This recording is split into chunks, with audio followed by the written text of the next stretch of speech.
on planet Earth. They get it to Leonard. Fall away for the win. Got it! Got it! I'm on the mission. Flushes over Giannis. The Raptors are the Eastern Conference champs. Can we work him in a lot? Kawhi Leonard is averaging 31 points per game this postseason, dropping 30 or more in 11 of his 18 games. Only one player had more 30-point games entering the NBA Finals in NBA history. That would be Hakeem the Dream Olajuwon with 12 in 1995. Kawhi is no secret to the Golden State Warriors. Here's what Coach Steve Kerr had to say about him. He was already pretty damn good. Finals MVP in 14, I think. So he had become a full-fledged superstar 5 years ago. So he's been a great player for a long time. He's clearly one of the very best players in the NBA, and he's playing at an incredibly high level now. He's a scorer, and he plays at his own pace really well.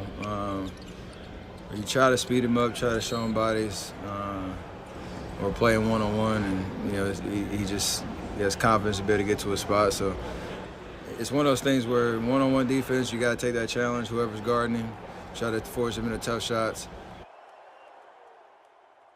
Guys, we've seen Kawhi Leonard. We've seen him perform. There is just no question that this is one of the greatest players in the world. No question about it. Is he the best player in basketball at this particular moment in time?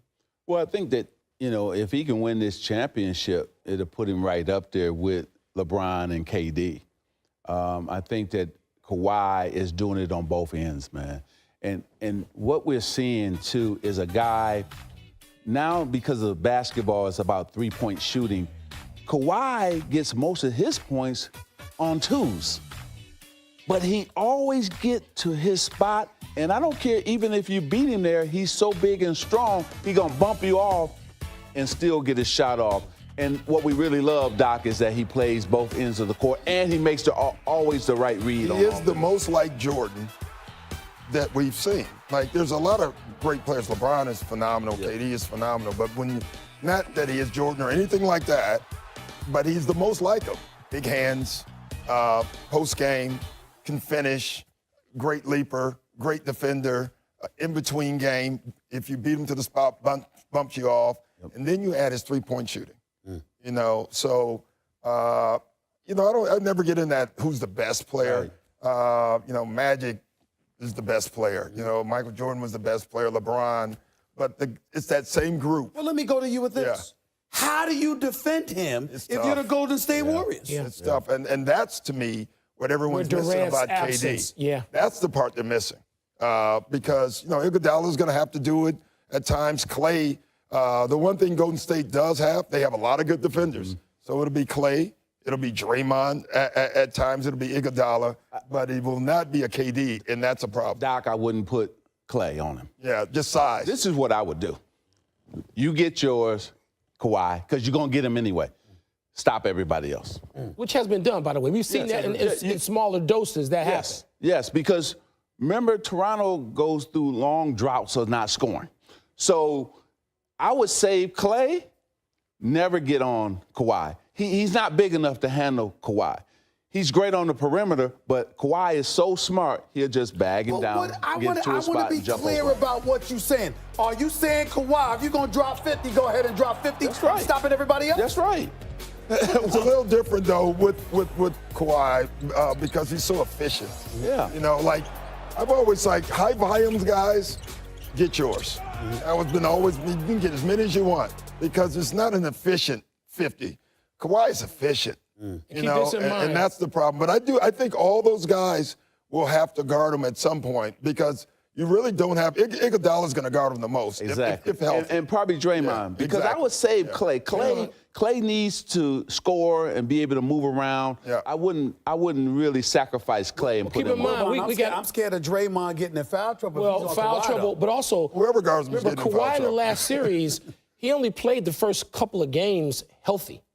I mean, he was noticeably limping to the point where Nick Nurse had to go to him and say, are you going to go? And Kawhi every time would say, of course I'm going. But we're talking about quad and knee injuries. he was, I mean, on one leg, he was the best player in that series, which really spoke to how great to me Kawhi Leonard was. Yeah. And he didn't even know which leg to favor and limp on in games 5 and 6. And yet, Well, let me peel from that. Let me peel from what you just said to go back to Doc and Magic on this. Knowing that, if you're the Golden State Warriors, don't you prioritize pushing the ball up the floor even more because of that reality? Even though you got a few days rest to heal yourself, if the guys got those plethora of injuries, that's the only way. That's what they have to do anyway. Yes. Okay. You know, one of the things when they're really good, Golden State, is when Draymond Green or when any of them are pushed. When they start running and getting the ball up, not only do they score early and getting early points in the playoffs, easy early points is hard to get. When you can get them, you can get them. But it also gives them 20 seconds to run their offense and their movement, opposed to our whole key was trying to get them to 14. If we can get them to start their offense at 14.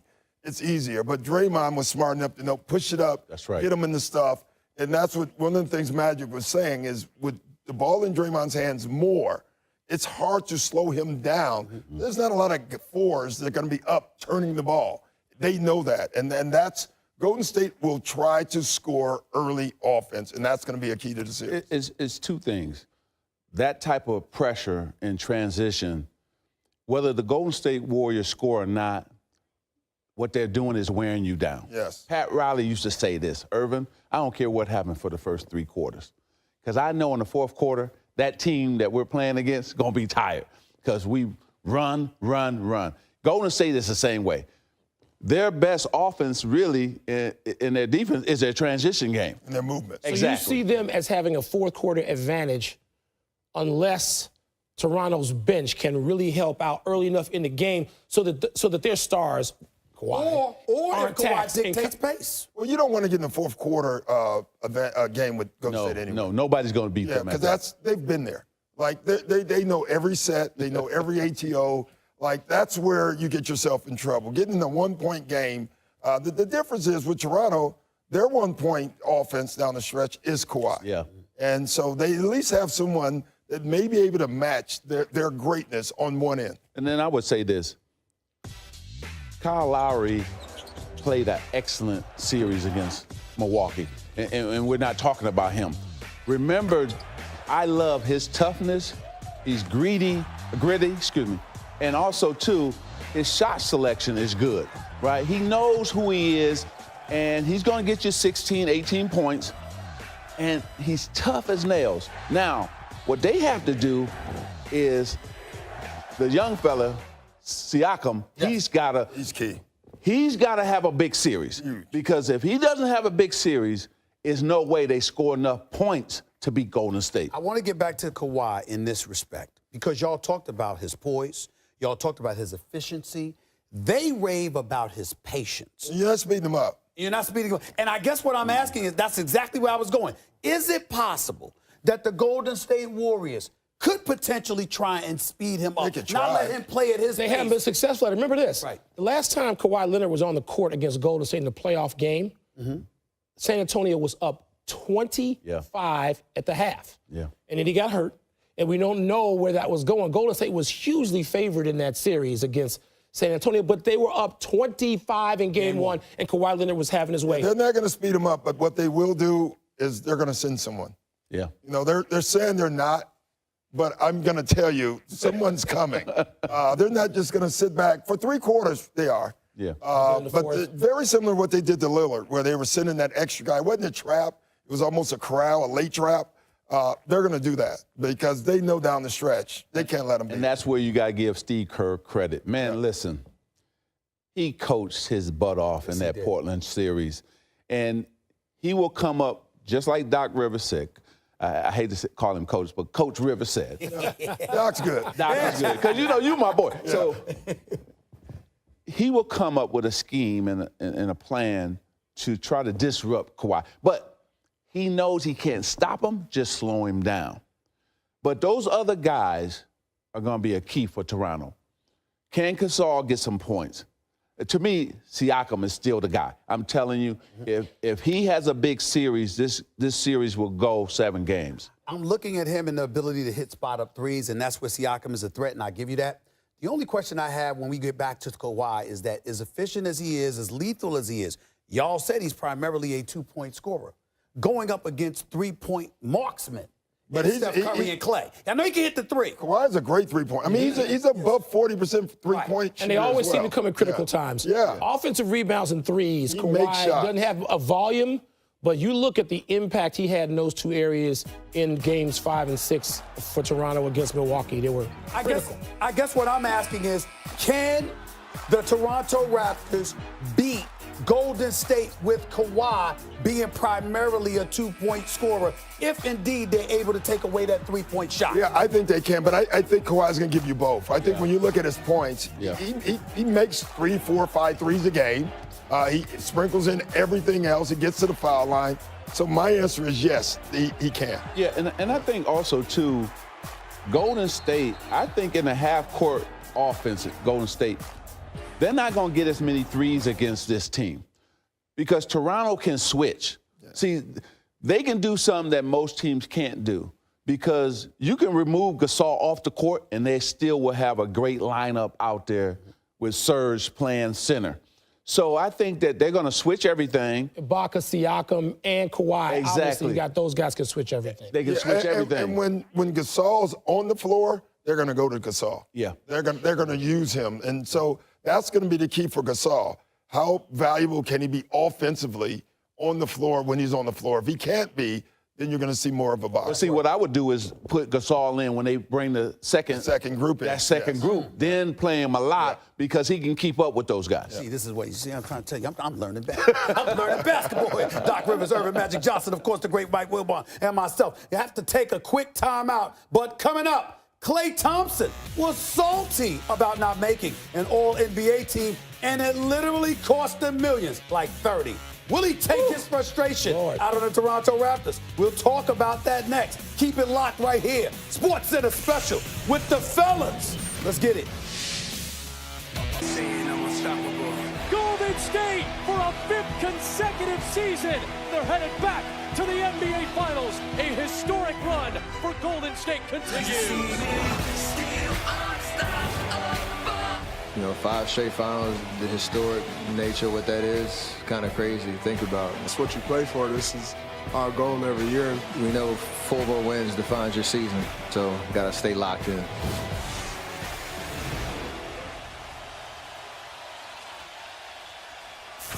Kevin Durant will travel with the team to Toronto for Game 1 of the NBA Finals, but he will not play. There he is, getting on a plane to Toronto. Here's head coach Steve Kerr from yesterday on Durant's status. KD's not playing Game 1. I think we already announced that, and we'll see where it goes from here. This is where, you know, the fact that there's a lot of days in between games during the finals helps us. So we'll see. Time to welcome in the one and only. I'm going to call him Doc Rivers. I know you call him Glenn, but I'm going to call him Doc Rivers. Just to annoy him, actually. He's from Chicago. Coach, there's so much that's been going on about Kevin Durant and the Golden State Warriors. First of all, welcome to the show, but I got to ask you this question.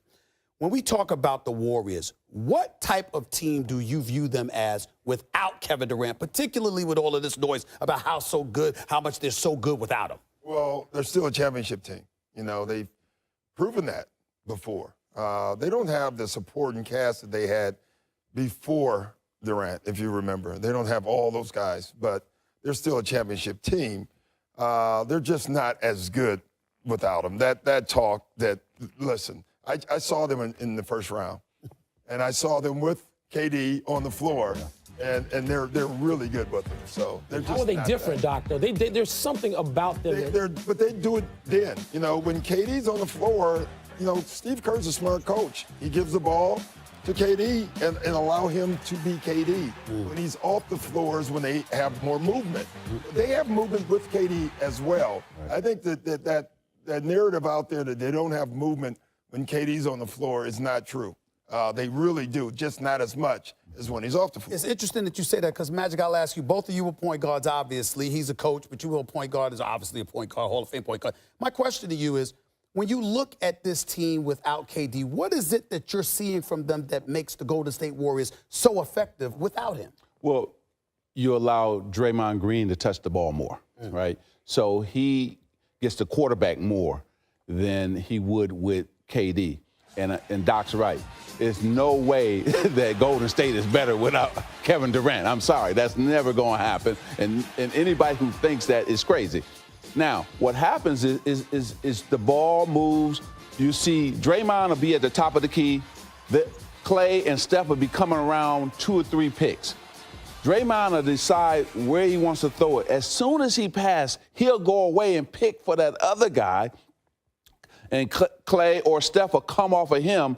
And it's consistent movement. They know they have to move more without KD because KD you can throw the ball to and he can make his own shot. Those other guys, they get it more on the flow or in a pick and roll situation. It's the same thing with Phil Jackson and the Lakers with the triangle or the Bulls with the triangle. When Michael was on the floor, the triangle, they didn't run a lot of triangle. Right. All right. When he was off the floor, the triangle allowed everybody else to touch the ball and move the ball. That's all they're doing. It's very similar. It's just a different offense, but it's the same stuff. And last but not least, they run the break more.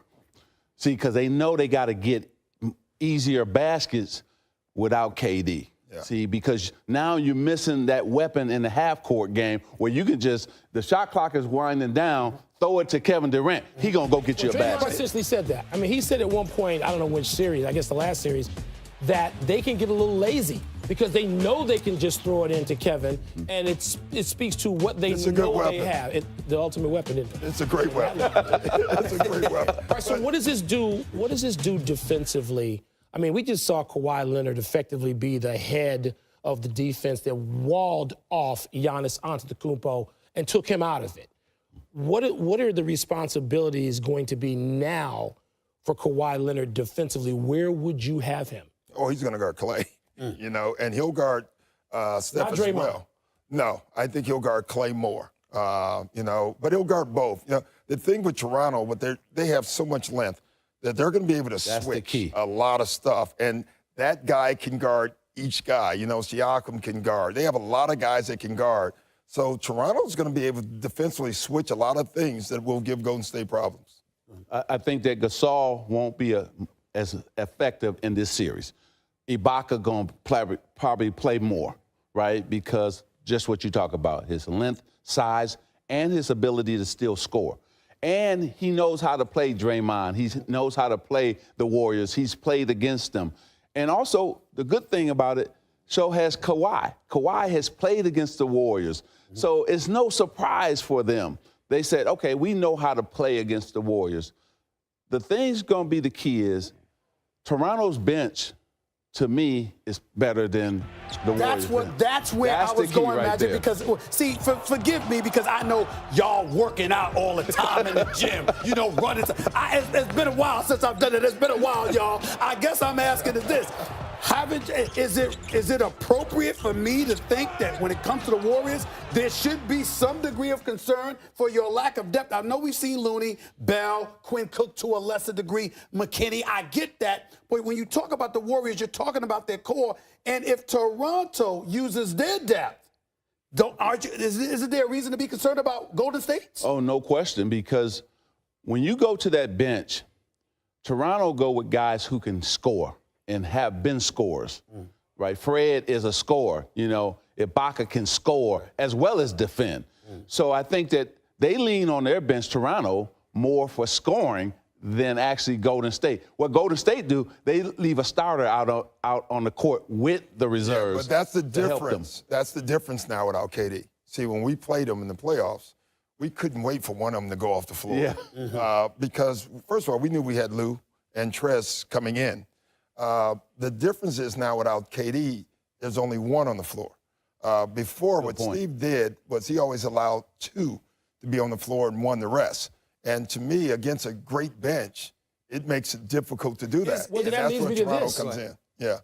Boogie Cousins has been out since April 15, hasn't played since Golden State's second game of the playoffs against you guys. Do you put him right back in? I don't know. That's tough. If he's healthy, you're going to play him. I mean, let's be honest. But it is tough. The other thing that we all miss is in our series, all right, by game 4, by game 3, we had to make a switch. We took our 5 off the floor, just like Magic was saying, and we started a 4, Jamaica, at the 5. You think of the next series. They did the same thing. Cantor wasn't playing as much. They start playing smaller, quicker guys. You just said Gasol. He probably won't play as much, and that's what happens. You have to match up to Golden State's movement, and you have to have someone up when those guys are coming off those screens, or they will kill you, and that's what we did. Magic, talk to me about what it's like leading up to Game 1 of the NBA Finals. And it's two different scenarios. You got a team and a reigning defending two-time champions that have gone to the Finals. This is their 5th consecutive year.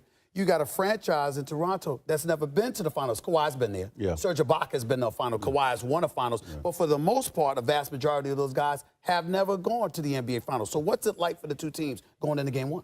Well, I think that Golden State, they're relaxed. Yeah. They've been there, done that. I think the problem is more with Toronto because they don't know what to expect. Now it's more interviews. There's more ticket requests. See, outside obstacles might hurt Toronto. And I'm talking about just everybody pulling on them, everybody wanting something from them. Where Golden State, they said, you know what, we've been there, done that. We take care of our tickets ahead of time. We don't let our families come and bother us during this championships because their family has been through it. So I worry a little bit about Toronto being their first time. But I will say this, I'm worried about Golden State on that first game because I'm going to actually pick Toronto to win that first game. Rust, right, Irvin? 9 days, come on. One thing that you love as a basketball player is this, staying in a routine and rhythm. Yes. And when you haven't been bumped, Doc, tell them, when you haven't been bumped on your shot, that first time you get that bump, you're off and the ref's not calling it, you miss every single time. Yeah, and you can't do it during practice. No. Like the times you win early and you get all that rest is great. But just the routine, being out of it, and the intensity, it's even worse for a rest in the playoffs. Yeah. Because when you jump back in the playoffs, it's not jumping back in the regular season at the All-Star break. You're meeting a team that has been in playoff intensity, and you've had 9 days off. That's a lot of off. And isn't this why, didn't Pat Riley take you all to Hawaii for like a camp? Santa Barbara. How did I get Hawaii in there? He took us But he to made Santa you have a Barbara. camp, right? Yes, and we probably had 3 full scrimmages, games, with referees. How did Game 1 go? Not too good. Was that the one they lost by 40? Was that the one you lost by 40? Well, we got beat by Detroit. We had all that time off. Detroit came in and beat us Game 1. Look, if I was Golden State, I would want no time off. They were playing so well. Steph Curry was playing better than I've ever seen him play before. On fire, so relaxed, letting the game come to him. He was shooting outstanding. Draymond Green was making all the plays, averaging almost a triple-double in that Portland series. And I tell you, the guy who really probably got helped with KD going down was Clay. Yeah. Clay now knows he's going to get 20 to 25 shots again. Yeah, the third guy on any dynasty never gets as many shots. That's right. You know, Ray Allen didn't get as many shots as he used to. Chris Bosh.